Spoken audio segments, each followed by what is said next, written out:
unlikely, given the short-term nature, that you're going to have an adjustment for reasonable forecast. Sure. But there are circumstances where you might have an adjustment. If you do, maybe an example would be if you do a lot of business with oil companies, maybe upstream producers, and then all of a sudden there is a large drop in the oil price, you might have to make an adjustment based on those economic factors to your short-term receivables, because there can be very quick losses that mount up in that case. But Steve, I don't know what your thought is around short-term receivables. It seems like it'd be pretty unlikely that we're going to have very many adjustments for forecasts. That would be my expectation as well. I don't see anything that's indicating that it would be anything other than that. In fact, one thing that I thought was interesting about the guidance that was out there, if you go to the standard and look at paragraph BC 50, it says right in there that there's an expectation that you're allowed to make, different bars of expectation given a level of sophistication for an organization.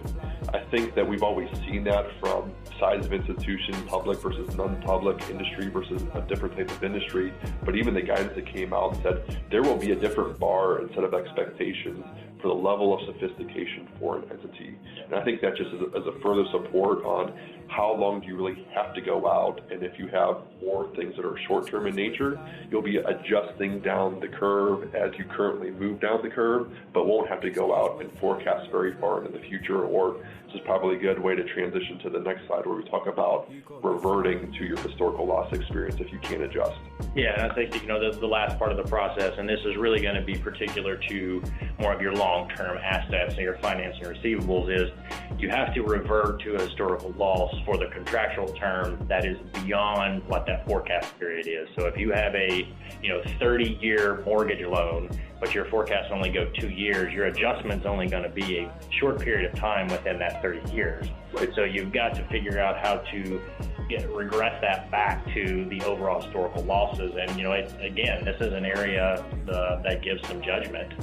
Maybe talk a little bit about what is an immediate regression versus a straight line. Yep, and I won't talk about this too long. We can take a whole session out of this. It seems to be somewhat confusing, and so people tend to put it off and not talk about it right now. Once again, as you mentioned in the forecasting, it'll be much more applicable to organizations like banks with longer term receivables that are out there. And we only have, according to the poll, 5% of our participants will be drastically impacted by this. However, we do want to make sure that this is a component to think about and discuss, because once again, it's just, what do you do? I'm required to look forward. I'm required to look into the future.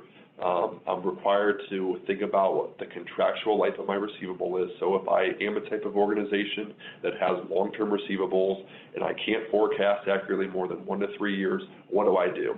So this is where they came and said, well, we have a solution for you. Go back and start going back to the information you have, the historical information that that you're using at the very beginning and foundation of your model.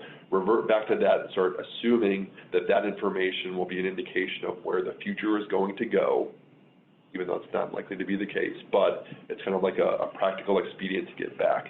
Now, how do you get back there?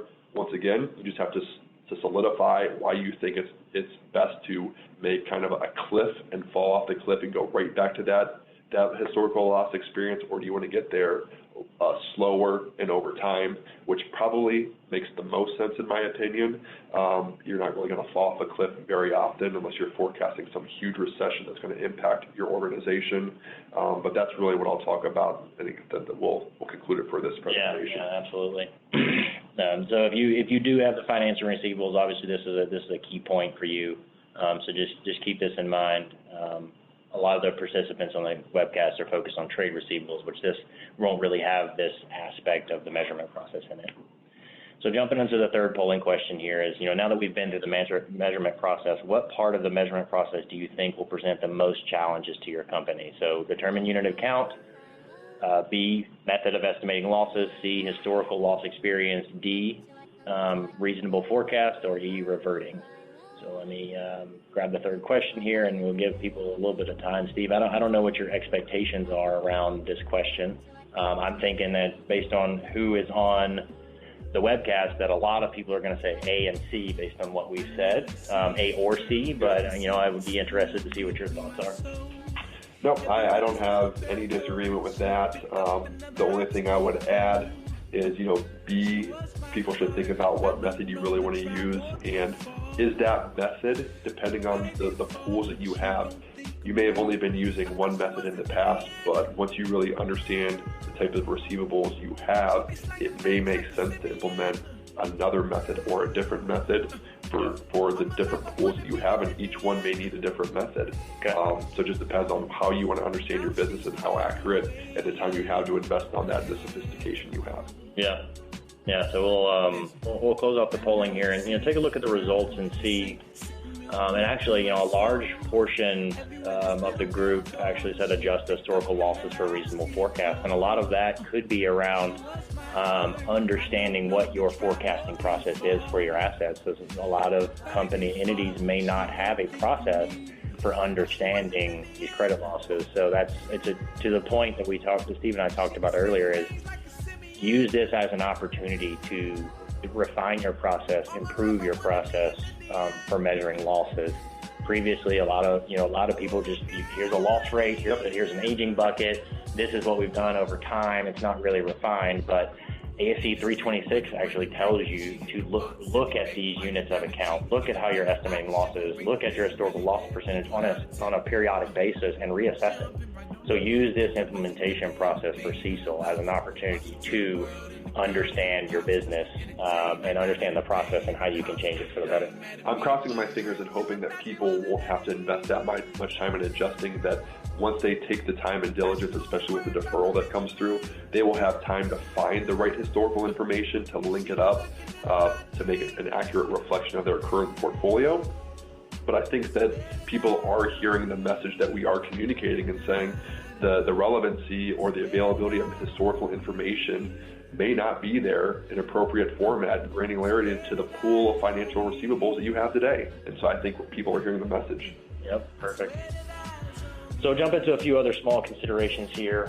One of the things that came up with the FASB is, what about credit enhancements? And for a lot of entities that I've worked with, especially in manufacturing, there's letters of credit involved.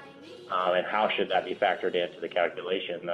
The FASB actually responded to that and said, similar to what we said earlier, all types of receivables should expect to have a credit loss against them. And even if you have 100% of your receivable covered by a bank through a letter of credit, that bank still has some sort of credit risk against them. So that the expectation is, while it might be very, very low, that you still have a loss against that credit enhanced receivable. Write-offs and recoveries, another area. These should be included in your historical data because that's part of your overall entity. Sure. Now, one term that's mentioned in ASC 326 is write-offs should determine when an item is deemed uncollectible. This is, again, an area of judgment.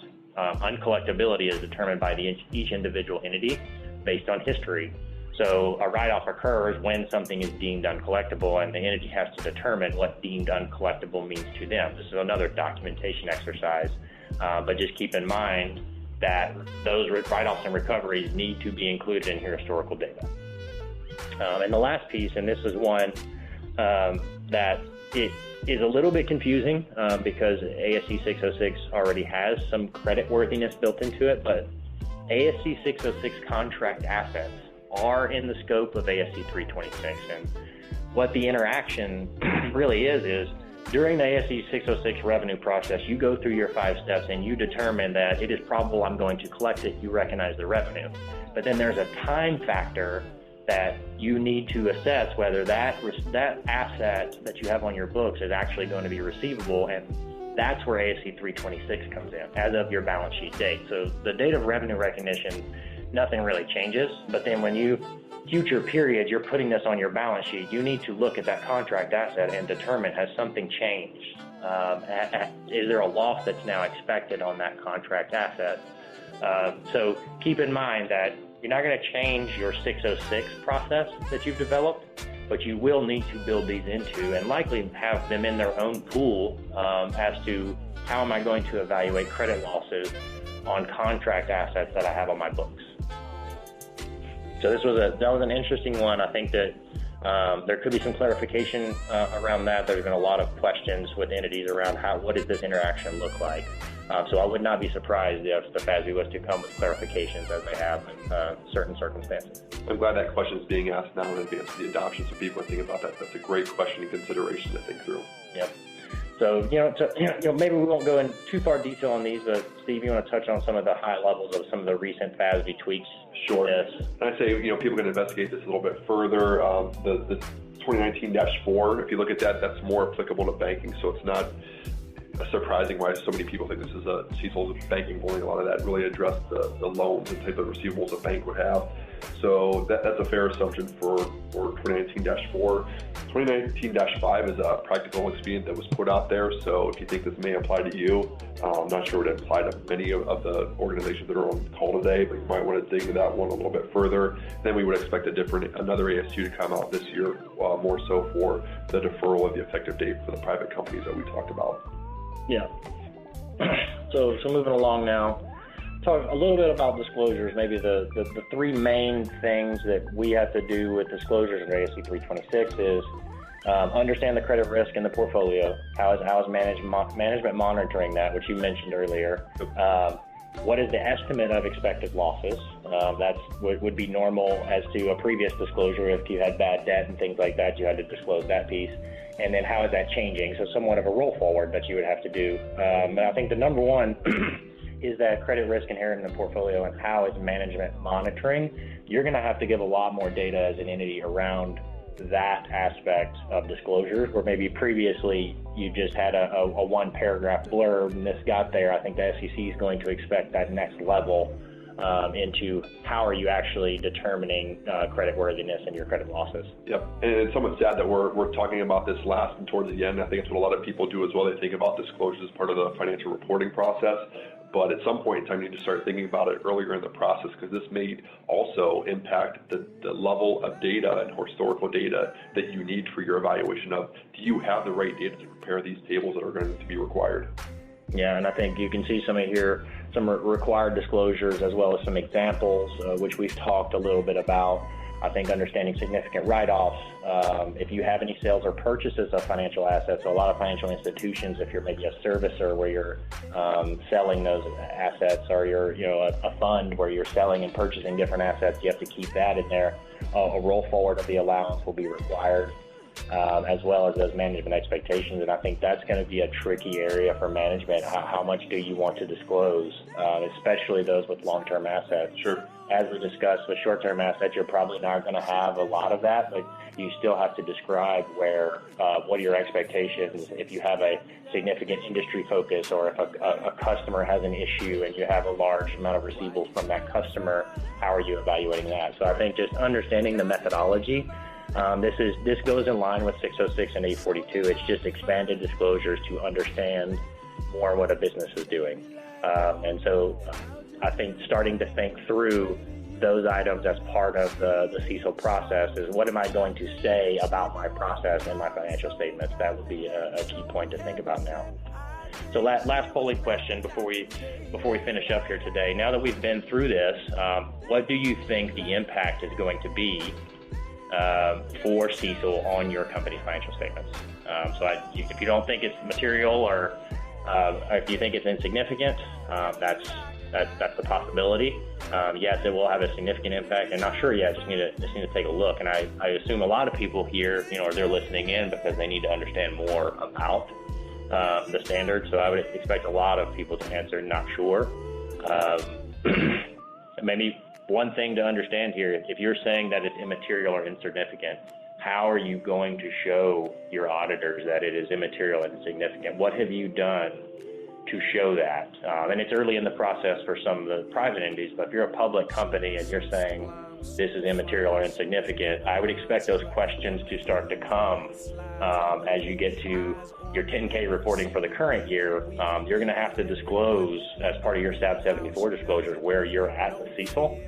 And so the auditors will be asking questions about that. So be prepared with documentation as to why your position makes the most sense.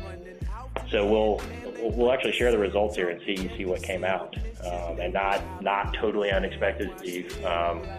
The large portion of the audience is not sure. We need to do more work to determine the impact, and that's part of what we're doing today, is kind of laying that 30,000 foot framework for you to dig in and where you think there will be issues.